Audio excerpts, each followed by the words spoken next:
Selamat datang di Literasi untuk Indonesia. Belajar bersama, cerdaskan bangsa.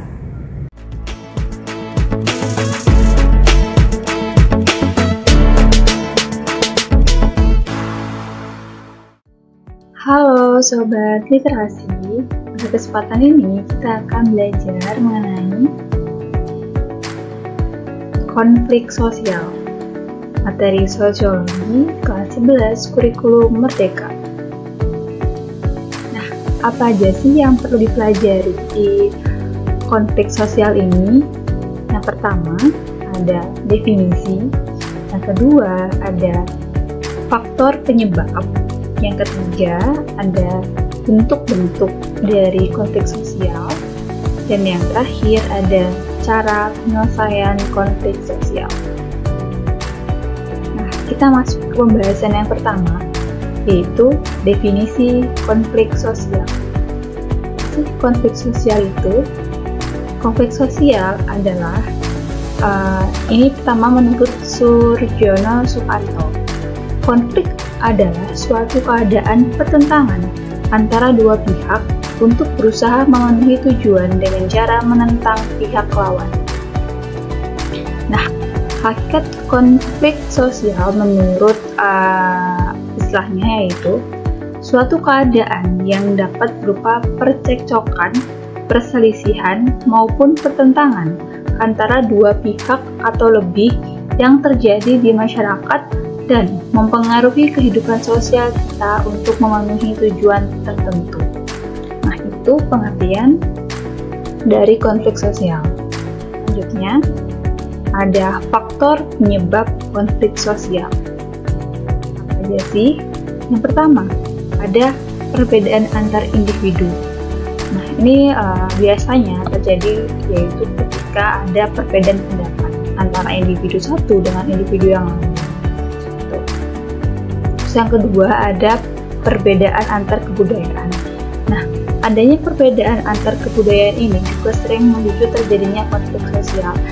Tidak jarang kita menemukan berita ada misalkan suku A berselisih dengan suku B, lalu terjadi tawuran antara daerah A dengan daerah B. Ini termasuk contoh dari perbedaan antar budaya. Yang ketiga, ada perbedaan etnis dan ras. Nah, perbedaan etnis dan ras juga seringkali memicu terjadinya konflik. Perbedaan yang saya temui ketika perbedaan dari ras tertentu atau dari etnis tertentu atau adanya diskriminasi kepada etnis tertentu itu juga menimbulkan adanya konflik sosial. Yang keempat, ada perbedaan agama. Nah, perbedaan agama ini juga tidak jarang menimbulkan adanya konflik. Perbedaan agama, kepercayaan itu juga sering menemukan berita adanya penistaan agama atau ada orang yang menjelek-jelekan agama lain, itu juga dapat menimbulkan konflik. Lalu selanjutnya ada bentuk-bentuk konflik sosial. Aja ya. Yang pertama, berdasarkan sifatnya, nanti dibagi-bagi lagi. Oke, ada destruktif. Nah, konflik destruktif ini adalah konflik yang muncul karena adanya perasaan tidak senang, rasa benci, dan dendam dari seseorang ataupun kelompok. Misalkan, contoh dari konflik destruktif ini yaitu perkelahian antara pendukung sepak bola atau perang suku bisa juga gitu. Lalu ada konstruktif. Nah, konflik yang muncul karena adanya perbedaan dari kelompok-kelompok dalam menghadapi suatu permasalahan. Misalkan suatu sekolah itu ada ekskonya, ekskul atau ekstrakurikulernya itu bersaing nih untuk meraih prestasi, siapa yang paling banyak dapat gitu. Jadi gitu ya. Selanjutnya ada berdasarkan faktor pendorongnya. Ada konflik internal. Nah, konflik yang muncul dalam sebuah kelompok yang memiliki hubungan yang sangat intim. Itu contohnya takut gagal. Ini jadi kayak konflik yang berasal dari diri kita sendiri.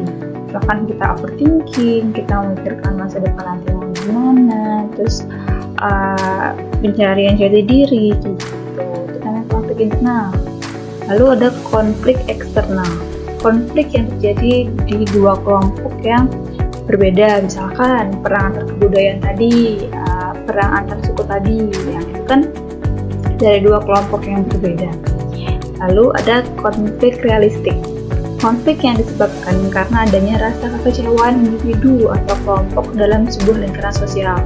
Nah, misalnya konflik realistik ini yaitu ada dua orang sahabat itu sedang berkelahi gitu, karena mungkin salah satu sahabatnya melakukan kesalahan dan itu menimbulkan rasa kekecewaan seperti itu. Lalu selanjutnya ada konflik tidak realistik.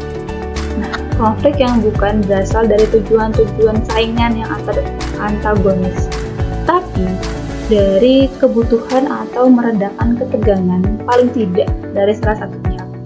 Nah, contoh konflik tidak realistik ini yaitu pembalasan dendam seperti itu. Nah, selanjutnya ada berdasarkan individu. Ada konflik sosial vertikal, yaitu konflik yang terjadi antara komponen masyarakat di dalam satu struktur yang mempunyai tingkatan dan hierarki. Nah, contoh konflik sosial vertikal ini yaitu ada konflik buruh, ada yang terjadi dulu penembakan mahasiswa Trisakti gitu. Jadi dia ada tingkatannya. Lalu yang kedua ada horizontal. Konflik yang terjadi antara individu atau kelompok yang mempunyai kedudukan yang sama. Misalkan ada tawuran antar pelajar, itu perkelahian sesama siswa.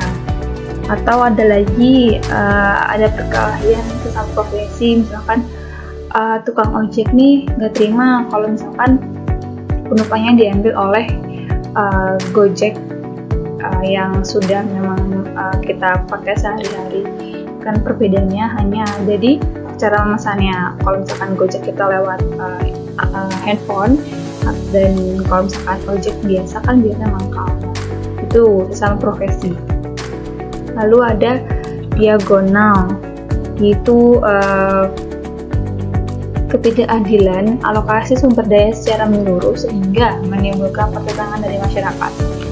Biasanya ini terjadi di daerah-daerah yang memang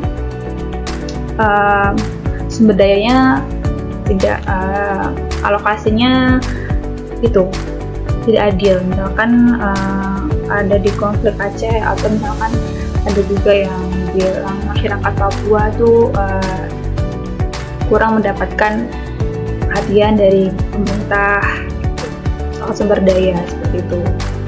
Oke, selanjutnya ada cara penyelesaian konflik sosial. Nah, berdasarkan faktor pendorong, itu ada mediasi, cara penyelesaian konflik yang melibatkan bantuan pihak ketiga sebagai penengah. Mungkin ketika ada siswa yang berkelahi, terus kita minta bantuan guru untuk menjadi penengah. Itu ada arbitrasi, cara penyelesaian konflik yang melibatkan bantuan pihak ketiga sebagai pemberi keputusan. Ini biasanya terjadi di lingkungan kita. Misalkan ada sebuah tindakan kriminal atau tawuran lah, lalu dibawa ke polsek terdekat dan polisi berperan sebagai pemberi keputusan. Seperti itu. Lalu adjudikasi, cara menyelesaikan konflik melalui jalur pengadilan atau sidang. Ini biasanya terjadi di kasus-kasus yang mungkin berat ya tingkatannya, sehingga harus menempuh jalur pengadilan. Selanjutnya ada kompromi. Bentuk penyelesaian konflik dengan adanya upaya masing-masing pihak untuk mengurangi tuntutan. Kompromi ini lebih ke mungkin dari hati ke hati ya, ada yang misalnya mungkin lebih ke upaya masing-masing pihak untuk mengurangi tuntutan satu sama lain. Itu. Selanjutnya ada konsoliasi. Untuk penyelesaian konflik dengan adanya upaya mempertemukan pihak yang berkonflik. Tuh, jadi dipertemukan mungkin untuk mencari jalan keluar bagaimana, atau mau menempuh jalur hukum atau tidak, seperti itu. Lalu ada koersi, bentuk akomodasi dengan menggunakan ancaman baik fisik maupun psikologis agar pihak lain bertindak sesuai yang diharapkan. Kalau koersi ini lebih ke ngancem mungkin ini sering dilakukan oleh orang-orang yang memang punya kuasa, seperti itu.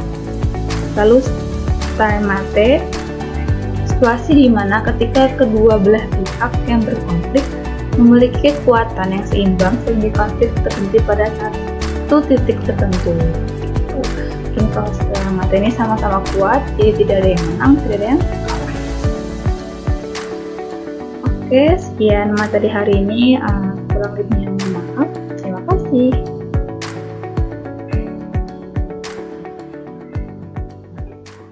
Terima kasih karena telah menonton videonya. Jangan lupa like, komen, dan subscribe. Sampai jumpa.